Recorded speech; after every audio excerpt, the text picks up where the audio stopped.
Hi friends, welcome back to YouTube channel.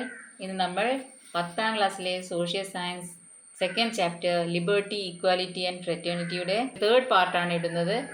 ഇതിൽ നമ്മൾ ഉൾക്കൊള്ളിക്കുന്നത് the tennis court oath, the fall of Bastille and beginning of revolution, women and the French revolution and new constitution. ഇത്രയും ഭാഗങ്ങളാണ് നമ്മൾ ഈ ഭാഗത്ത് പഠിക്കാൻ പോകുന്നത്. അപ്പോൾ നമുക്ക് ഓരോന്നും എന്താണെന്ന് നോക്കാം. ടെന്നീസ് കോർട്ട് ഓത്ത് എസ്റ്റേറ്റ് ജനറലാണ് ഫ്രഞ്ച് പാർലമെൻറ്റ് നമ്മൾ പഠിച്ചു. ഈ എസ്റ്റേറ്റ് ജനറലിൽ 3 എസ്റ്റേറ്റുകളുണ്ട്. അതായത് first estate, second estate, third estate, അങ്ങനെ 3 വിഭാഗങ്ങളായിട്ടുണ്ട്. അവർ ഒന്നിച്ചായിരുന്നില്ല സഭ കൂടിയിരുന്നത്. അപ്പോൾ ഇവിടെ തേർഡ് എസ്റ്റേറ്റ് ഒന്നിച്ചു കൂടാൻ ആവശ്യപ്പെട്ടു. പക്ഷേ ആദ്യത്തെ 2 എസ്റ്റേറ്റും സഭ ഒന്നിച്ചു ചേരുന്നതിൽ താല്പര്യം കാണിച്ചില്ല. അതിനെ തുടർന്ന് ജൂൺ 1789 തേർഡ് എസ്റ്റേറ്റിലെ മെമ്പേഴ്സ് തങ്ങളാണ് ഈ ഫ്രാൻസിലെ യഥാർത്ഥ റെപ്രസെൻറ്റേറ്റീവ് എന്ന് പറയുകയും ഡിക്ലെയർ ചെയ്യുകയും അവരുടെ അസംബ്ലിയെ ഫ്രഞ്ച് നാഷണൽ അസംബ്ലി എന്ന് വിളിക്കുകയും ചെയ്തു. അങ്ങനെ ലൂയി 16 മറ്റ് 2 സഭകളുടെ സഹായത്തോടു കൂടി അവർ സമ്മേളിച്ചിരുന്ന സ്ഥലങ്ങൾ, അതിൻ്റെ മെയിൻ ഡോറ് ക്ലോസ് ചെയ്യുകയും അവിടെ മിലിറ്ററിയെ ഗാർഡായി നിർത്തുകയും ചെയ്തു. പക്ഷേ പിന്നീട് ഇവർ 20th ജൂൺ അടുത്തുള്ള ഒരു ടെന്നീസ് കോർട്ടിൽ ഇവർ ഒത്തുകൂടുകയാണ് ചെയ്യുന്നത്. അതായത് 3 പേരുടെ നേതൃത്വത്തിൽ ഇവർ അടുത്തുള്ള ടെന്നീസ് കോർട്ടിൽ ഒത്തുചേരുന്നു. ജീൻ സിൽവൻ ബെയ്ലി, എബെ സിയസ് മിറാബിയോ ഇവർ ചേർന്നിട്ട് ഇവർ ലീഡ് ചെയ്തുകൊണ്ട്, അല്ലെങ്കിൽ ഇവർ ലീഡേഴ്സ് ആയിക്കൊണ്ടുള്ള ഒരു മീറ്റിംഗ് ആണ് പിന്നീട് നടക്കുന്നത്. ഇതാണ് നമ്മൾ ചാപ്റ്ററിൻ്റെ തുടക്കത്തിൽ തന്നെ പഠിച്ചിട്ടുള്ളത്. അതായത് ടെന്നീസ് കോർട്ട് ഓത്താണ് നമ്മൾ ആ തുടക്കത്തിൽ മനസ്സിലാക്കിയ കാര്യം. And they declared that they would not leave until they draft a constitution for France. ഫ്രാൻസിന് വേണ്ടി ഒരു ഭരണഘടന ഉണ്ടാക്കുന്നവരെ തങ്ങൾ അവിടെ നിന്ന് പോവുകയില്ല എന്നാണ് അവർ ആവശ്യപ്പെടുന്നത്. ഇതിനെയാണ് നമ്മൾ ടെന്നീസ് കോർട്ട് ഓത്ത് എന്ന പേരിൽ അറിയപ്പെടുന്നത്. ഈ ഒരു മീറ്റിങ്ങിനെ പിന്നീട് ടെന്നീസ് കോർട്ട് അസംബ്ലി എന്നും ചരിത്രത്തിൽ അറിയപ്പെടുന്നു. The fall of Bastille and the beginning of the revolution. വിപ്ലവത്തിന് തുടക്കമായതാണ് ബാസ്റ്റിൽ കോട്ട തകർത്ത സംഭവം. അപ്പോൾ ഇത് ഉണ്ടാകാനുള്ള കാരണം എന്താണ്? ലൂയി 16 അഡ്വൈസറായ നെക്കറിനെ ഡിസ്മിസ് ചെയ്തു. ലൂയി 16 ഡിസ്മിസ് ചെയ്തത് ആളുകളുടെ ഇടയിൽ വളരെയധികം ദേഷ്യം ഉണ്ടാക്കാൻ ഇടയാക്കി. അതായത് അതിൽ അവർ പ്രൊവോക്ഡായി ഈ ഒരു കാര്യം കൊണ്ട് തന്നെ. കാരണം അയാൾ ഒരു മിഡിൽ ക്ലാസ് മാൻ ആണല്ലോ. അപ്പോൾ മിഡിൽ ക്ലാസ്സിന് വേണ്ടി നല്ല കാര്യങ്ങൾ ചെയ്തിട്ടുള്ള ഒരു അഡ്വൈസർ ആയിരുന്നു നെക്കർ. അപ്പം നെക്കറിനെ അവിടെ നിന്ന് പുറത്താക്കിയത്, പാരീസിൽ നിന്ന് പുറത്താക്കിയത് ജനങ്ങളെ രോഷാകുലരാക്കി. ജനങ്ങൾക്ക് വളരെയധികം ദേഷ്യം പിടിച്ചു. അങ്ങനെയാണ് അവരെന്ത് ചെയ്യുന്നത്? ബാസ്റ്റിൽ കോട്ട തകർക്കുന്നത്. അവർ അവിടെയുള്ള ഗ്രാനറീസും ബേക്കറീസും ഒക്കെ പിടിച്ചടക്കി. അതുപോലെ ബാസ്റ്റിൽ കോട്ട തകർത്തു. ഇതിൽ പരിഭ്രാന്തരായ, അല്ലെങ്കിൽ ഈ ഒരു കാര്യത്തിൽ പേടിച്ച രാജാവ് എന്ത് ചെയ്തു? ഇവർ പറഞ്ഞ കാര്യങ്ങളെല്ലാം തന്നെ സമ്മതിച്ചു കൊടുക്കുകയാണ് ചെയ്യുന്നത്. Louis 16 fearing the wrath of the people approved the laws pass by National Assembly. National Assembly എന്തെല്ലാം കാര്യങ്ങൾ ആവശ്യപ്പെട്ടിട്ടുണ്ടോ അതെല്ലാം സമ്മതിച്ചു കൊടുത്തു. ഈ ഒരു റെവല്യൂഷൻ കാരണം ആ സ്ഥലത്ത് ഒരുപാട് ലോസസ് ഉണ്ടായി. അതുപോലെ തന്നെ ടാക്സ് കളക്ടേഴ്സ് ഒക്കെ ഇതിന്റെ വിക്ടിമായി മാറുകയും ചെയ്തു. നമുക്കിതിനെ എന്ത് പറയാം? Beginning of the French revolution. French റെവല്യൂഷന് തുടക്കം കുറിച്ച ഒന്നായിരുന്നു ബാസ്റ്റിൽ കോട്ടയുടെ തകർച്ച. ഈ ഒരു ബാസ്റ്റിൽ കോട്ട ബോർബൺ ഡൈനാസ്റ്റിയുടെ ഒരു പ്രതീകം തന്നെയായിരുന്നു, ഒരു സിംബൽ ആയിരുന്നു. It is the symbol of Bourbon despotism. അങ്ങനെ ജൂലൈ 14, 1789, അതായത് ജൂണിൽ ആ ഒരു ടെന്നീസ് കോർട്ട് ഓത്തൊക്കെ കഴിഞ്ഞതിന് ശേഷം അടുത്ത മാസം തന്നെയാണ് ഈ ഒരു ബാസ്റ്റിൽ കോട്ട തകർക്കപ്പെട്ടതും. അപ്പോൾ നമുക്കിതിൽ എന്തെല്ലാമാണ് അവർ നേടിയെടുത്ത നേട്ടങ്ങൾ എന്ന് നോക്കാം. അതായത് ഈ ഒരു റെവല്യൂഷണറീസ് എന്തെല്ലാം നേട്ടങ്ങൾ ഈ ഒരു കാര്യത്തിലൂടെ നേടിയെടുത്തു. ഒന്നാമത് എബോളിഷൻ ഓഫ് സ്ലേവറി. അവിടുത്തെ അടിമത്തം നിർത്തലാക്കാൻ സാധിച്ചു. അതാണ് വലിയൊരു കാര്യം. അടുത്തത് എന്താണ്? Taking away the special power vested on the nobility.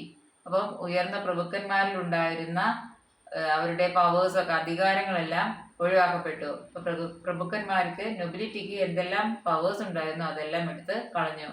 Abolish the tax the people had to pay to the Catholic church. അതുപോലെ ചേർച്ചിന് കൊടുക്കേണ്ടുന്ന ടാക്സും ജനങ്ങൾ കൊടുക്കേണ്ടുന്ന ടാക്സും അത് ഒഴിവാക്കി. ഇനി ജനങ്ങൾക്ക് എന്ത് ചെയ്യണ്ട, കാത്തലിക് ചേർച്ചിന് ടാക്സ് കൊടുക്കേണ്ട ആവശ്യമില്ല. അതുപോലെ ക്യാൻസലേഷൻ ഓഫ് എഡീഷണൽ ടാക്സസ്, ഇനി എന്തെങ്കിലും എഡീഷണൽ ആയിട്ട് എന്തെങ്കിലും ടാക്സ് കൊടുക്കണമെന്നുണ്ടോ അതും എടുത്ത് ഒഴിവാക്കി. അങ്ങനെ 4 കാര്യങ്ങളാണ് ഈ ഒരു നാഷണൽ അസംബ്ലി രാജാവിൽ നിന്ന് നേടിയെടുത്തിട്ടുള്ളത്. ഇനി നമുക്ക് women and the French revolution എന്താണെന്ന് പഠിക്കാം. Women are forced to join the struggle. Why the women are forced to join the struggle? എന്തുകൊണ്ടാണ് വിമൻ ഈ ഒരു സ്ട്രഗിളിൽ ജോയിൻ ചെയ്തിട്ടുള്ളത്? Because of the food shortage and policies of Louis 16. ഇപ്പോൾ Louis 16ൻ്റെ പോളിസീസും അതുപോലെ food ഷോർട്ടേജുമാണ് സ്ത്രീകളെ ഈ വിപ്ലവത്തിലേക്ക് ഫോഴ്സ് ചെയ്തിട്ടുള്ളത്, അല്ലെങ്കിൽ അതിൽ അവർ ജോയിൻ ചെയ്യാനുള്ള കാരണം. ഈ 2 കാരണങ്ങളാണ്. എന്തൊക്കെയാണ്? Food shortage and policies of Louis 16. What is the policies of Louis 16?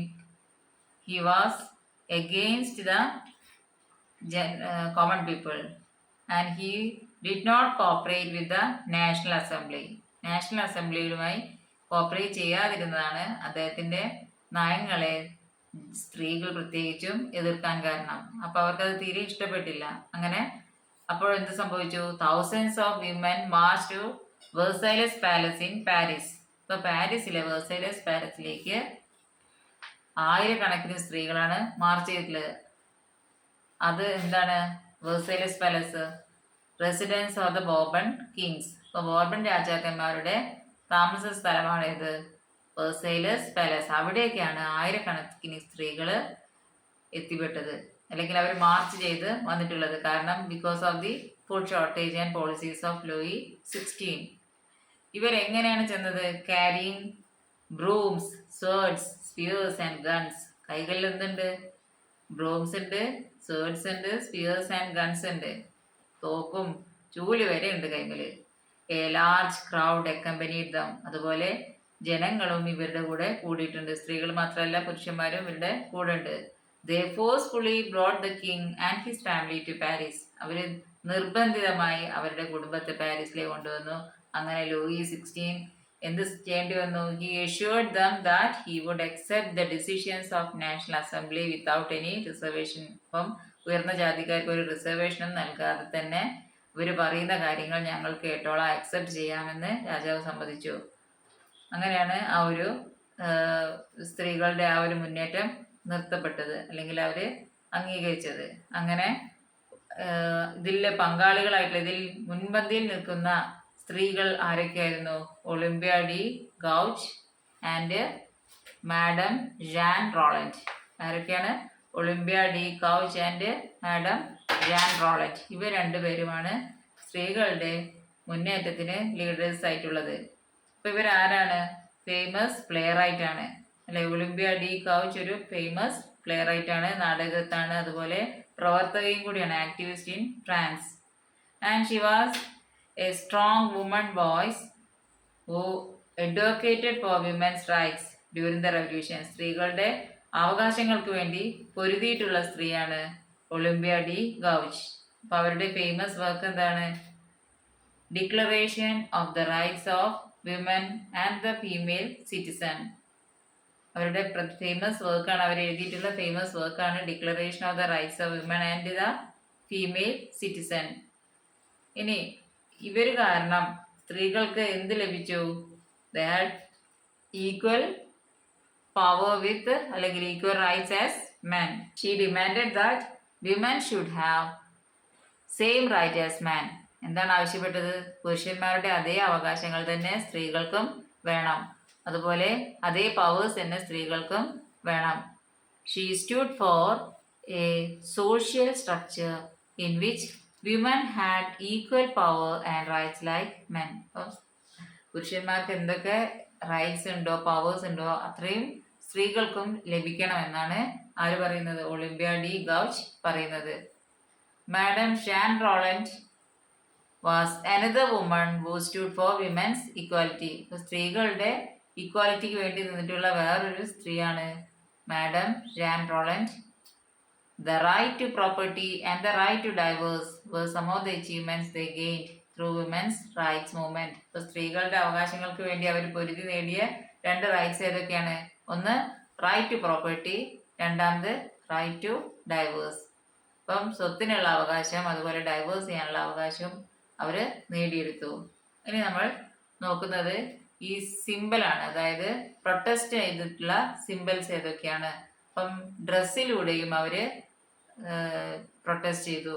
അതായത് നോബിലിറ്റി ധരിച്ചിരുന്ന ഡ്രസ്സുകൾ അവർ ധരിക്കാൻ തുടങ്ങി. അതായത് ഞങ്ങളും വിപ്ലവത്തിന് അനുകൂലമാണ്, രാജാവിനെതിരാണെന്ന് കാണിക്കാൻ വേണ്ടി നൊബിലിറ്റി ധരിച്ചിരുന്ന ഡ്രസ്സുകൾ അവര് ധരിച്ചു. അതുപോലെ എന്താ പറയുക, തൊപ്പികളും, അത്തരത്തിലുള്ള തൊപ്പികളും അവര് ധരിച്ചു.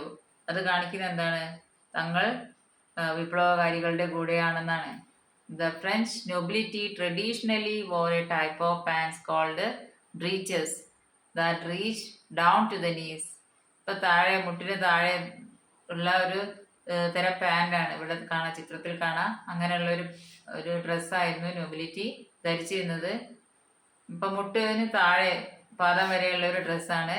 As a protest against the nobility, workers and peasants began to wear long trousers called pantaloons. അപ്പം ഇവര് എന്ത് ചെയ്തു? സാധാരണക്കാരനും അതേ രീതിയിൽ തന്നെ ഡ്രസ്സ് ചെയ്യാൻ തുടങ്ങി. അതിന് പറയുന്നതാണ് പാന്റലൂൺസ് എന്ന് വിളിക്കുന്ന തരത്തിലുള്ള ഡ്രസ്സ്, താഴെ വരെയുള്ള dress, pant. They came to be known as, അതറിയപ്പെടുന്നത് എന്താണ്? Sans ക്യൂലോട്ട്സ്. The pantaloons became a symbol of the support for the revolution. ഇപ്പൊ റെവല്യൂഷന് സപ്പോർട്ടാണ്, ഞങ്ങൾ വിപ്ലവകാരികളെ സപ്പോർട്ട് ചെയ്തിട്ടുള്ളതാണെന്ന് കാണിക്കുന്ന ഒരു സിമ്പൽ കൂടിയായി മാറി ഈ ഒരു dressing. The fact more people started wearing pantaloons was evidence that the revolution had become popular. അപ്പോൾ ഇത് കാണിക്കുന്ന എന്താണ്? റെവല്യൂഷൻ പോപ്പുലറായി, ഇപ്പൊ എല്ലാ ജനങ്ങളുടെ ഇടയിൽ പോപ്പുലറായി മാറി ഈ ഒരു വിപ്ലവം. ഇപ്പൊ ജനങ്ങൾ അതിനെ സപ്പോർട്ട് ചെയ്തു എന്നാണ് അത് കാണിക്കുന്നത്. അതുപോലെ അവർ ഡ്രസ്സിങ്ങിൽ മാത്രമല്ല, തലയിൽ വെച്ചിരുന്ന തൊപ്പിയും, Phrygian cap was also a symbol of the revolution. ഇപ്പൊ റെവല്യൂഷന് സിമ്പിളായിട്ട് തൊപ്പിയും ധരിച്ചിരുന്നു. Workers wore the red Phrygian cap to signify that they had been freed from slavery. ഒരു ചുവപ്പ് നിറത്തിലുള്ള തൊപ്പി അവർ തലയിൽ ധരിച്ചിരുന്നു. ആ ഒരു ധരിച്ചിരിക്കുന്നത് കാണിക്കുന്നത് എന്താണ്? അവർ സ്ലേവറിൽ നിന്നും മുക്തരായി എന്ന് കാണിക്കുന്ന ഒരു സിമ്പലാണത്. അപ്പൊ 2 തരത്തിലാണ് അവര് പ്രൊട്ടസ്റ്റ് ചെയ്തിട്ടുള്ളത്. ഒന്ന് ഡ്രസ്സിങ്ങിലൂടെയും അതുപോലെ തൊപ്പി ധരിക്കുന്നതിലൂടെയും. അത് രണ്ടുമാണ് ഈ ഒരു റെവല്യൂഷന്റെ അനുകൂലമായിട്ട് കാണിക്കുന്ന 2 കാര്യങ്ങൾ, അതിൽ സിമ്പലായിട്ട് കാണിക്കുന്നത്. ഇനി നമ്മൾ പഠിക്കാൻ പോകുന്ന ഭാഗം ഏതാണ്? ന്യൂ കോൺസ്റ്റിറ്റ്യൂഷൻ, പുതിയൊരു ഭരണഘടന. അങ്ങനെ അവസാനം പുതിയൊരു ഭരണഘടന വന്നു. Men are born and remain free and equal in rights. The above quotation is taken from the Declaration of Human Rights, which was given in the preamble of the Constitution prepared for France by the National Assembly. അങ്ങനെ national assembly ഒരു പുതിയ ഭരണഘടന കൊണ്ടുവന്നു. അതിൻ്റെ പ്രിയാമ്പിളിൽ പറഞ്ഞിട്ടുള്ള കാര്യമാണ് മുകളിൽ കൊടുത്തിട്ടുള്ള men are born and remain free and equal in rights എന്ന വാചകം. അതായത് പ്രിയാമ്പിളിലെ ഡിക്ലറേഷൻ ഓഫ് ഹ്യൂമൻ റൈറ്റ്സിലുള്ള ഒരു ഭാഗമാണിത്. എന്തൊക്കെയായിരുന്നു മനുഷ്യൻ്റെ, അല്ലെങ്കിൽ എന്തൊക്കെയാണ് മനുഷ്യൻ്റെ അവകാശങ്ങൾ, അത് ഡിക്ലെയർ ചെയ്തിട്ടുണ്ട് ഈ ഫ്രഞ്ച് കോൺസ്റ്റിറ്റ്യൂഷൻ്റെ പ്രിയാമ്പിളിൽ. അപ്പോൾ നമ്മുടെ ഇന്ത്യൻ ഭരണഘടനയിലും ഇതുപോലെ തന്നെ നമുക്കൊരു ഡിക്ലറേഷൻ ഓഫ് ഹ്യൂമൻ റൈറ്റ്സ് ഉണ്ട്. The French Declaration of Human Rights in the preamble is an important result of French Revolution. അപ്പം മനുഷ്യർക്ക് വേണ്ടുന്ന ഏറ്റവും ആവശ്യമായിട്ടുള്ള കാര്യമാണ് എന്ത്? Equal in rights and remain free. ആ ഒരു കാര്യം ഫ്രഞ്ച് റെവല്യൂഷൻ്റെ വലിയൊരു റിസൾട്ട് തന്നെയാണ്. അതായത് ഈ ഒരു റെവല്യൂഷൻ വന്നതോടുകൂടി വന്നിട്ടുള്ള അതിൻ്റെ ഒരു എന്താ പറയുക, അതിൻ്റെ ഒരു റിസൾട്ടാണ്, അതിൻ്റെ ഫലമാണ് ഒന്ന് ഈ ഒരു declaration. Examine the main ideas in the Declaration of Human Rights of France in 1789. അപ്പം ഈ ഒരു ഡിക്ലറേഷൻ ഓഫ് ഹ്യൂമൻ റൈറ്റ്സ് അല്ലെങ്കിൽ കോൺസ്റ്റിറ്റ്യൂഷനിൽ ഈ ഒരു ഭാഗം വന്നിട്ടുള്ളത് ഏത് വർഷമാണ്? 1789. അതിൽ പ്രധാനപ്പെട്ട ആശയങ്ങൾ നമുക്ക് നോക്കാം. Men are born and remain free and equal in rights. അപ്പം മനുഷ്യൻ ഫ്രീ ആണ്, അതുപോലെ തന്നെ അവൻ സ്വതന്ത്രനാണ്, അതുപോലെ അവന് തുല്യ അവകാശങ്ങളാണുള്ളത്. അതായത് ക്ലർജി, നോബിൾസ്, വർക്കേഴ്സ്, അങ്ങനെ വ്യത്യസ്തമായിട്ടൊന്നും പ്രത്യേകിച്ച് ഒരു എന്താ പറയുക, അവർക്ക് വേണ്ടുന്ന റൈറ്റ്സ് ആയിട്ടില്ല. എല്ലാവർക്കും ഒരേ റൈറ്റ്സ് ആണുള്ളത്. The aim of all political association is the preservation of the natural and inseparable rights of man. അപ്പോൾ ഏതൊരു പൊളിറ്റിക്കൽ അസോസിയേഷൻ വന്നിട്ടുണ്ടെങ്കിലും അവരുടെ എയിം എന്തായിരിക്കണം? ജനങ്ങളുടെ റൈറ്റ്സ് ആ നേച്ചുറൽ ആയിട്ടുള്ളത് പ്രിസർവ് ചെയ്യുക. അവർക്ക് എന്താണോ ജനങ്ങൾക്ക് റൈറ്റ്സ് ഉള്ളത് അത് ഒഴിച്ചുകൂടാൻ പറ്റാത്തതാണ്, അതെടുത്തു മാറ്റാൻ പറ്റാത്തതാണ്, അത് നേച്ചുറലാണ്, അത് പ്രിസർവ് ചെയ്യുക എന്നുള്ളതാണ് ഏതൊരു പൊളിറ്റിക്കൽ അസോസിയേഷൻ്റെയും ലക്ഷ്യം. അതായിരിക്കണം എന്നാണ് ഡിക്ലറേഷനിൽ പറഞ്ഞിട്ടുള്ളത്. These are the rights to liberty, property, security and resistance to oppression. അപ്പോൾ ഏതൊക്കെയാണ് റൈറ്റ്സ്? ഒന്ന്, അവന് ലിബർട്ടി വേണം, സ്വാതന്ത്ര്യം വേണം. അതുപോലെ പ്രോപ്പർട്ടി കൈവശം വെക്കാനുള്ള അവകാശമുണ്ട്. സെക്യൂരിറ്റി ഉണ്ട്. അതുപോലെ ഓപ്രഷൻ, റെസിസ്റ്റൻസ് ടു ഓപ്രഷൻ, അവനെ ആരെങ്കിലും താഴ്ത്തിയിട്ടുണ്ടെങ്കിൽ അതിനെ റെസിസ്റ്റ് ചെയ്യാനുള്ള അവകാശമുണ്ട്. അപ്പോൾ ഈ വക കാര്യങ്ങൾ അനുവദിച്ച് നൽകണം. എന്തായാലും അത് അവൻ്റെ അവകാശപ്പെട്ടതാണ്. The principle of all sovereignty resides essentially in the nation. അപ്പം ഒരു രാജ്യത്തിൻ്റെ എല്ലാ സോവറിറ്റിയും ആരിൽ നിക്ഷിപ്തമാണ്? ആ രാജ്യത്ത് നിക്ഷിപ്തമാണ്. The principle of all sovereignty resides essentially in the nation. Liberty consists in the freedom to do everything which injures no one else. Liberty എന്ന് പറഞ്ഞാൽ എന്താണ്? എന്തും ചെയ്യാനുള്ള അവകാശമാണ്, പക്ഷേ അത് മറ്റുള്ളവരെ ദ്രോഹിക്കുന്ന കാര്യത്തിൽ ആവരുത്. അപ്പം മറ്റുള്ളവരെ ദ്രോഹിക്കാത്തത് എന്തും ലിബർട്ടിയാണ്. The law can only prohibit such action as are harmful to the society. അപ്പം സമൂഹത്തിന് ഹാംഫുൾ ആയിട്ടുള്ള അല്ലെങ്കിൽ ഹേർട്ട്ഫുൾ ആയിട്ടുള്ള കാര്യങ്ങൾ പ്രൊഹിബിറ്റ് ചെയ്തിട്ടുള്ളതാണ് നിയമം. ബാക്കിയുള്ള കാര്യങ്ങൾക്കൊക്കെ ഓക്കെ, പക്ഷേ സൊസൈറ്റിക്ക് ഹേർട്ട്ഫുൾ ആയിട്ടുള്ളത് ശരിയല്ല. അതാണ് നിയമം പറയുന്നത്. The French national assembly implemented many reforms in the social, economic and political spheres of France. ഫ്രാൻസിൻ്റെ സോഷ്യൽ, എക്കണോമിക് അതുപോലെ പൊളിറ്റിക്കൽ സ്ഫിയറിലും പല റിഫോംസും ഫ്രഞ്ച് നാഷണൽ അസംബ്ലി കൊണ്ടുവന്നു. They implemented many reforms. അതിൽ പ്രധാനപ്പെട്ടത് എന്തൊക്കെയാണ്? They implemented a unified constitution throughout the country. അപ്പം രാജ്യത്തെ എല്ലാവർക്കും ഒരേ നിയമങ്ങൾ എന്താ പറയുക ഇംപ്ലിമെൻറ്റ് ചെയ്തിട്ടുള്ള ഒരു യൂണിഫൈഡ് കോൺസ്റ്റിറ്റ്യൂഷൻ കൊണ്ടുവന്നു. എല്ലാവരും ഈ ഒരു കോൺസ്റ്റിറ്റ്യൂഷനെ അനുസരിക്കണം. അത് നടപ്പിലാക്കി. അതായത് നടപ്പിലാക്കിയതാരാണ്? ഫ്രഞ്ച് നാഷണൽ അസംബ്ലിയാണ്. And the French national assembly issued a new paper currency called assignat. അവരൊരു പുതിയൊരു പേപ്പർ കറൻസി കൊണ്ടുവന്നു. അതിൻ്റെ പേരാണ് assignat. Confiscated the properties controlled by religious leaders. മത നേതാക്കന്മാരൊക്കെ കൺട്രോൾ ചെയ്ത് വെച്ചിരുന്ന പല സ്വത്തുക്കളും അത് പിടിച്ചെടുത്തു. ആര് പിടിച്ചെടുത്തു? നാഷണൽ അസംബ്ലി പിടിച്ചെടുത്തു. ആ സമയത്ത് ഗവൺമെൻറ് പിടിച്ചെടുത്തു. Declared complete religious tolerance. അപ്പം മതപരമായിട്ടുള്ള എല്ലാ ടോളറൻസും ഇങ്ങനെയുള്ള കാര്യങ്ങൾ ശരിയല്ല എന്നുള്ളത് ഡിക്ലെയർ ചെയ്തു. Clergy became salaried government employee. Clergy എന്തായി മാറി? ഗവൺമെൻറ്റിൻ്റെ ഒരു എംപ്ലോയി, ശമ്പളം പറ്റുന്ന ഒരു എംപ്ലോയി ആയി മാറി. ഇനി നമുക്ക് എസിഗ്നേറ്റ് എന്താ നോക്കാം. Assignat was the name of the paper currency issued in France in 1789. 1789 ഫ്രാൻസിൽ നടപ്പിലായ അല്ലെങ്കിൽ ആ കാലത്ത് നിലവിൽ കൊണ്ടുവന്ന ഒരു paper കറൻസിയാണ് എസിഗ്നറ്റ്. It was intended to be used as a bond and currency to stabilize the French economy and to pay off the national debt. അപ്പം ആ രാജ്യത്തിൻ്റെ കടം തീർക്കുന്നതിനും രാജ്യത്ത് കറൻസി സ്റ്റെബിലൈസ് ചെയ്യാനും വേണ്ടിയിട്ടാണ് ഇന്ന് കൊണ്ടുവന്നിട്ടുള്ളത്. Over time the government began to print assignat excessively to cover its expenses. ഇപ്പം ഗവൺമെൻറ് എന്ത് ചെയ്തു? അതിൻ്റെ ചിലവുകൾ നടത്താൻ വേണ്ടിയിട്ട് കൂടുതലായിട്ടും നോട്ട് അച്ചടിക്കാൻ തുടങ്ങി. This led to massive inflation. അങ്ങനെ പണപ്പെരുപ്പം ഉണ്ടായി, കൂടുതൽ പണം ഉണ്ടായി. അപ്പം അതിന് മൂല്യം ഇല്ലാണ്ടായി മാറി. And a rapid devaluation of the currency. ആ കറൻസിക്ക് മൂല്യം ഇല്ലാതായി മാറി. By 1796 the assignat had lost its value. അങ്ങനെ 1796 ആയപ്പോഴത്തേക്കും അതിൻ്റെ വില തന്നെ ഇല്ലാതായി മാറി. ഇനി നമ്മൾ പഠിക്കാൻ പോകുന്നതാണ് reign of terror and the September massacre. ഇനി അവിടെ ഭയങ്കര ഭീകരമായ അവസ്ഥകളാണ് ഇനി വരാൻ പോകുന്നത്. അപ്പം ഇതുവരെ വലിയ പ്രശ്നങ്ങൾ നമ്മൾ കണ്ടില്ല, ഇനിയാണ് ഭയങ്കര ഭീകരമായ അവസ്ഥകൾ അവിടെ വരുന്നത്. അപ്പം ഓരോ നിയമങ്ങൾ ഉണ്ടാക്കി കൊണ്ടുവന്ന ആൾക്കാരെ തന്നെ പിന്നീട് അവരുണ്ടാക്കിയ സാധനം കൊണ്ട് തന്നെ അവർ കൊല ചെയ്യപ്പെടുകയാണ് പിന്നീട് വരുന്നത്. Reign of terror and the September massacre. എന്താണ് ഇവിടെ ഫ്രാൻസിൽ ഒരു ടെറർ ഉണ്ടാവാനുള്ള കാരണം നോക്കാം. നമ്മളിവിടെ പഠിച്ചു, നാഷണൽ അസംബ്ലി ഫോം ചെയ്ത കാര്യം പഠിച്ചു. അവരൊരു കോൺസ്റ്റിറ്റ്യൂഷനൊക്കെ ഉണ്ടാക്കി. അതിനുശേഷം പിന്നെയും കുറച്ച് വർഷങ്ങൾക്ക് ശേഷം 1792 1792 ഈ നാഷണൽ അസംബ്ലി മാറി നാഷണൽ കൺവെൻഷൻ ഫോം ചെയ്യുകയാണ് ചെയ്യുന്നത്. ഈ നാഷണൽ കൺവെൻഷൻ ഫ്രാൻസിനെ ഒരു റിപ്പബ്ലിക്കായും ലൂയി 16 വധശിക്ഷയ്ക്ക് വിധേയമാക്കുകയും ചെയ്തു. പിന്നീട് വന്ന ജാക്കോബിയൻസ്, അതായത് അതൊരു പൊളിറ്റിക്കൽ സോഷ്യൽ ഗ്രൂപ്പാണ്. അവർ ഫ്രാൻസ് പിടിച്ചടക്കി. അങ്ങനെയുള്ള ആ സമയത്താണ് യൂറോപ്പിലുള്ള ശക്തികളായിട്ടുള്ള ബ്രിട്ടൻ, ഓസ്ട്രിയ, റഷ്യ തുടങ്ങിയ രാജ്യങ്ങൾ ഫ്രാൻസിനെ അറ്റാക്ക് ചെയ്യുന്നത്. അന്നേരം ഒരു കമ്മിറ്റി ഫോം ചെയ്തു. ആ കമ്മിറ്റിയുടെ പേരാണ് കമ്മിറ്റി ഓഫ് പബ്ലിക് സെക്ടർ.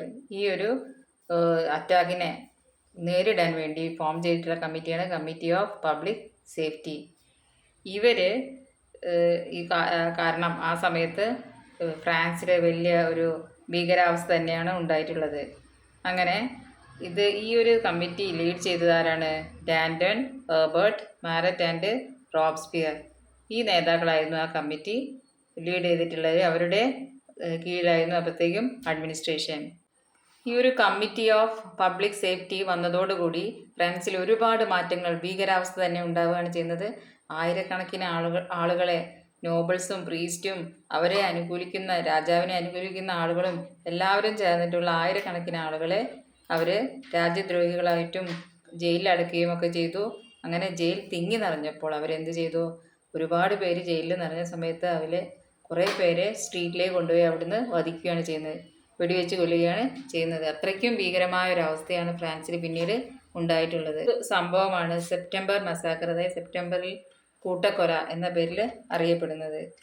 ഇതിനുവേണ്ടി അവരൊരു സ്പെഷ്യൽ മെഷീൻ തന്നെ കൊണ്ടുവന്നു. ഗില്ലറ്റ് എന്ന് പറഞ്ഞിട്ടുള്ള ഒരു മെഷീൻ കൊണ്ടുവന്നു.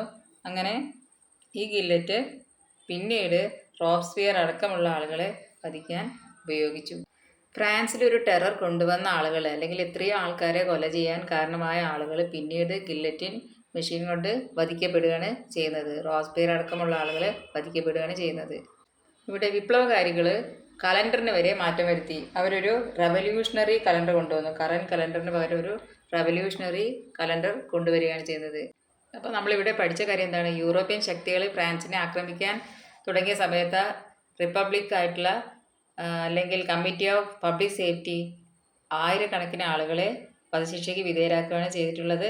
അതായത് ആ സമയത്ത് നോബിൾസ്, പ്രീസ്റ്റ്, രാജാവിൻ്റെ സപ്പോർട്ടേഴ്സ് തുടങ്ങിയവരെ സ്ട്രീറ്റിൽ കൊണ്ടുപോയി അങ്ങനെയുള്ള ആളുകളെ, ഒരുപാട് പേര്, ആയിരക്കണക്കിന് ആൾക്കാരെ, ജയിലിൽ കൊള്ളാത്ത ആൾക്കാരെ പാരീസിലെ സ്ട്രീറ്റിൽ കൊണ്ടുപോയിട്ട് അവർ വെടിവെച്ച് കൊല്ലുകയാണ് ചെയ്തത്. ഇതാണ് സെപ്റ്റംബർ മസാക്കർ. അതുപോലെ അവർ കൊണ്ടുവന്ന വേറൊരു കാര്യം എന്താണ്? ആളുകളെ വധിക്കാനായി ഗില്ലറ്റിൻ കൊണ്ടുവന്നു. അതുപോലെ കറൻറ്റ് കലണ്ടറിന് പകരം ഒരു പുതിയ റവല്യൂഷണറി കലണ്ടർ കൊണ്ടുവന്നു. റവല്യൂഷണറി വിപ്ലവ കലണ്ടറുകൾ കൊണ്ടുവന്നു. ഇനി എന്താണ് റവല്യൂഷണറി കലണ്ടർ എന്ന് നോക്കാം. This calendar was adopted in France in October 1793. നിലവിലുള്ള ഗ്രിഗോറിയൻ കലണ്ടർ മാറ്റി ഈ റവല്യൂഷണറി കലണ്ടർ സ്ഥാനം പിടിക്കുകയാണ്. ഒക്ടോബർ മാസത്തിലാണിത് അവർ അഡോപ്റ്റ് ചെയ്തിട്ടുള്ളത്. ഇതിൽ ഡേ തുടങ്ങുന്നത് സെപ്റ്റംബർ 22 ആദ്യത്തെ ഡേ ഈ കലണ്ടറിൽ സ്റ്റാർട്ട് ചെയ്യുന്നത്. 1792 സെപ്റ്റംബർ 22 ആ ദിവസമാണ് ഫ്രാൻസ് റിപ്പബ്ലിക്കായി ഉള്ളത്. അതാണ് അതിലെ ആ കലണ്ടറിലെ ഫസ്റ്റ് ഡേ. ഈ കലണ്ടറിന് വേറൊരു പ്രത്യേകതയുണ്ട്. സാധാരണ കലണ്ടറിൽ 7 days ആണ് ഒരു വീക്കിൽ. പക്ഷേ ഈ റവല്യൂഷണറി കലണ്ടറിൽ 10 days ആണ് ഒരു വീക്കായി കണക്കാക്കുന്നത്. അതുപോലെ ഇതൊരു സെക്യുലർ കലണ്ടർ കൂടിയാണ്. ഈ കലണ്ടർ ഫ്രാൻസിൽ ഏകദേശം ഒരു 12 വർഷം നിലനിന്നു. അതായത് റവല്യൂഷൻ തുടങ്ങിയത് മുതൽ വിപ്ലവകാലത്തിൻ്റെ ശേഷവും കുറച്ചു കാലം ഈ ഒരു കലണ്ടറാണ് യൂസ് ചെയ്തിരുന്നത്. അതായത് 1801 വരെ ഈ കലണ്ടർ ഫ്രാൻസിൽ ഉപയോഗിച്ചു. ഇനി ഗില്ലറ്റിൻ എന്താണെന്ന് നോക്കാം. അതൊരു ഇൻസ്ട്രുമെൻ്റ് ആണ്. ആ ഇൻസ്ട്രുമെൻ്റ് യൂസ് ചെയ്തിട്ടാണ് ഫ്രഞ്ച് റവല്യൂഷൻ കാലത്ത് ഒരുപാട് പേരെ കൊല ചെയ്തത്. അതിൽ പ്രധാനപ്പെട്ടവരാണ് ലൂയി 16, ക്വീൻ മാരി ആൻ്റോയിനറ്റ്, അതുപോലെ റോബ്സ്പിയർ. അദ്ദേഹം ഒരു റവല്യൂഷണറി ലീഡറായിരുന്നു. റിപ്പബ്ലിക്കിലെ റവല്യൂഷണറി ലീഡറാണ് റോബ്സ്പിയർ. അദ്ദേഹത്തെയും വധിച്ചത് ഈ ഒരു ഗില്ലറ്റിൻ ഉപയോഗിച്ചായിരുന്നു. ഇനി നമുക്ക് എ ന്യൂ കോൺസ്റ്റിറ്റ്യൂഷൻ ഭാഗം പഠിക്കാം. പുതിയൊരു ഭരണഘടന ഫ്രാൻസിൽ വരികയാണ്. അപ്പോൾ ഇതുവരെ എന്തെല്ലാം കാര്യങ്ങളാണ് നോക്കാം ഫ്രാൻസിൽ നടന്നത്. ആദ്യകാലത്ത് ഫ്രാൻസിലെ ഭരണം നടത്തിയിരുന്നത് ലൂയി 16 ആയിരുന്നു. ഡെസ്പോട്ടിക് റൂളായിരുന്നു. അതിനുശേഷം അവിടെ നാഷണൽ അസംബ്ലി ഫോം ചെയ്തു. നമ്മൾ പഠിച്ചു. ടെന്നീസ് കോർട്ടിൽ അവർ ഒത്തുകൂടി. അതിനുശേഷം സ്ത്രീകളുടെ ഒരു വലിയൊരു പ്രക്ഷോഭം തന്നെയാണ് നടന്നത്. അവർ രാജാവിനെ കൊണ്ട് അവരുടെ വേണ്ടുന്ന ആവശ്യങ്ങളെല്ലാം നേടിയെടുത്തു. അങ്ങനെ വന്നിട്ടുള്ള നാഷണൽ അസംബ്ലി പിന്നീട് നാഷണൽ കൺവെൻഷനായി മാറി. പിന്നീട് നമ്മൾ കണ്ടു നാഷണൽ അസംബ്ലിയുടെ ഭരണം നാഷണൽ കൺവെൻഷൻ ഏറ്റെടുത്തു. ആ സമയത്താണ് അവിടെ ഫ്രാൻസിൽ ടെറർ ആയിട്ടുള്ള പ്രവർത്തനങ്ങൾ നടക്കുന്നത്. ഭീകരമായ പല പ്രവർത്തനങ്ങളും നടക്കുന്നത് ആ ഒരു പീരീഡിലാണ് ഗില്ലറ്റിൻ്റെ ഉപയോഗിച്ച് അല്ലെങ്കിൽ ഗില്ലറ്റിൻ എന്ന ഇൻസ്ട്രുമെൻ്റ് ഉപയോഗിച്ച് ഒരുപാട് പേരെ കൊല ചെയ്യുന്നതും ആയിരക്കണക്കിന് ആളുകളെ ജയിലിലടയ്ക്കുന്നതും അവരെ കൊല ചെയ്യുന്നത്, അതായത് സെപ്റ്റംബർ മസാക്കർ തുടങ്ങിയ കാര്യങ്ങൾ നടക്കുന്നത് ഈ ഒരു നാഷണൽ അസംബ്ലി മാറി നാഷണൽ കൺവെൻഷൻ വന്നതിന് ശേഷമാണ്. അതിനെ തുടർന്നാണ് പുതിയൊരു കോൺസ്റ്റിറ്റ്യൂഷൻ അവിടെ ഉണ്ടാകുന്നത്. 1795 ഫ്രാൻസിലെ പുതിയൊരു ഭരണഘടന ഫോം ചെയ്യുകയാണ്. ഇതിൻ്റെ ബേസിൽ ഒരു കമ്മിറ്റി ഫോം ചെയ്തു. ആ കമ്മിറ്റിയിൽ 5 മെമ്പേഴ്സാണ് ഉള്ളത്. ആ മെമ്പേഴ്സിനെ ആ ഒരു സിസ്റ്റം ഓഫ് ഗവൺമെൻറ്റിനെ ഡയറക്ടറി എന്നാണ് വിളിച്ചിരുന്നത്. അപ്പോൾ 5 മെമ്പേഴ്സുള്ള ആ ഒരു സിസ്റ്റം ഓഫ് അഡ്മിനിസ്ട്രേഷനെ വിളിച്ചിരുന്ന പേരെന്താണ്? ഡയറക്ടറി. അപ്പോൾ ഇവർ ആയിരുന്നു ഫ്രാൻസിൽ പിന്നീട് ഭരണം നോക്കിയിരുന്നത്. പക്ഷേ ഇവരുടെ ഭരണം വളരെ കറപ്റ്റഡ് ആയിരുന്നു. അതുപോലെ തന്നെ മിസ്മാനേജ്മെൻറ്റ് ഉള്ളതായിരുന്നു. അവർക്ക് വേണ്ടുന്ന രീതിയിൽ മാനേജ് ചെയ്യാനുള്ള കഴിവ് ഉണ്ടായിരുന്നില്ല. അതുപോലെ അഴിമതി നിറഞ്ഞ ഒരു ഭരണമായിരുന്നു ഈ ഡയറക്ടറിയുടെ ഭരണം. 5 പേരടങ്ങുന്ന ഈ ഒരു ഡയറക്ടറി നല്ല ഒരു ഭരണം കാഴ്ചവെച്ചില്ല. അതിനെ തുടർന്ന് അവിടെ ജനങ്ങളിൽ അട്ടർ പോവേർട്ടി ഉണ്ടായി. കടുത്ത ദാരിദ്ര്യവും അതുപോലെ ജനങ്ങൾക്ക് ഭരണത്തിലുള്ള വിശ്വാസം നഷ്ടപ്പെടുകയും ചെയ്യുന്നു. അങ്ങനെ ആ ഒരു ഭരണം അതോടുകൂടി അവസാനിക്കുകയാണ് ചെയ്യുന്നത്.